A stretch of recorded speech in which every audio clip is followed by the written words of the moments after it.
All right, Shalom. First, I accept my son, praise to Yahweh, Bashim Shai, Bashim Kakadash. Double honors to the elders and the apostles that rule well, and salutations to the brothers that's doing the truth and sincerity. As you can see, this is BBC News. Dozens reported killed in an Israeli strike on Rafah. So, we're going to be real quick. I'm going to press play and then preset. Hello, I'm Geeta Gurumurthy. Welcome to BBC News Now. And we begin with the Israel-Gaza war.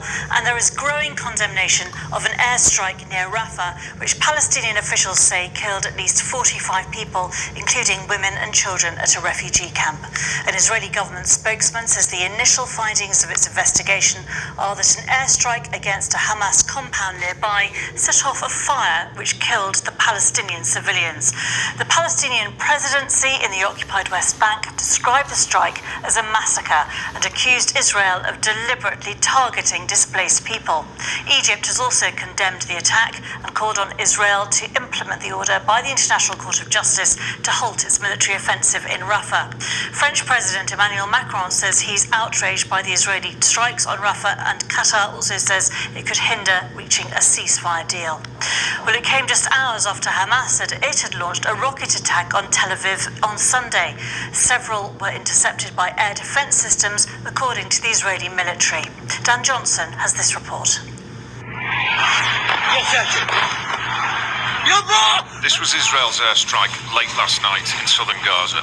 It says targeting senior Hamas figures with precision weapons. But look what it did to the nearby camp where thousands of Palestinians were sheltering. Israel says it was striking legitimate targets in line with international law. But many of these people had already been uprooted many times through this conflict.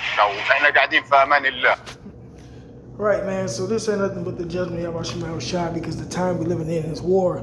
But he's using them as so-called, he's using the Israelis who pose as the biblical Jews, which in actuality they are Edomites.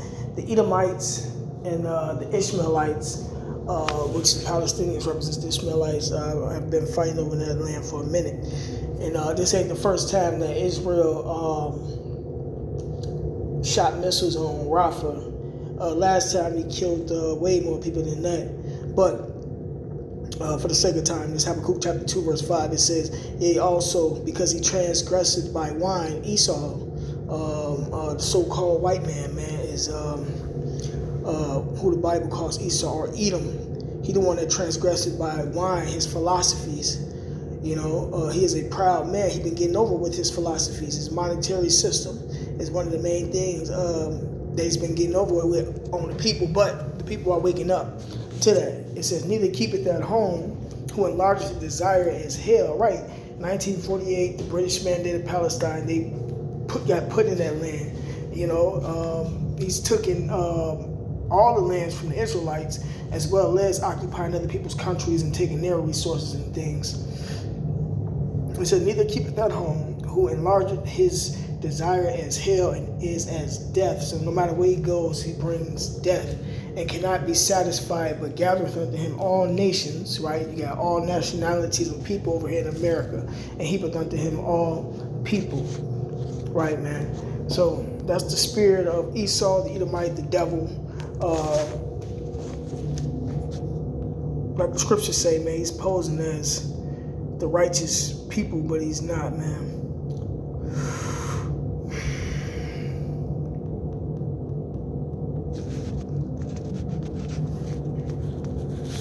Ecclesiastes 3:1, to everything there is a season and a time and a purpose under the heaven. I'm a jump, a time to love and a time to hate, a time of war and a time of peace. Right, so we're living in a time of war, and that's why all these bodies are dropping. But this is because of what these nations have done to the Israelites, man. You know, so the Lord is paying them back now, and in the kingdom of heaven, they got way more judgments, way worse punishments and judgments to come.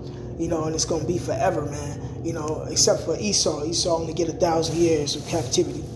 But with that being said, call Allah, Yahweh Shai, double honors to the elders and the apostles that rule well, and salutations to the brothers that's doing the truth and sincerity. Shalom.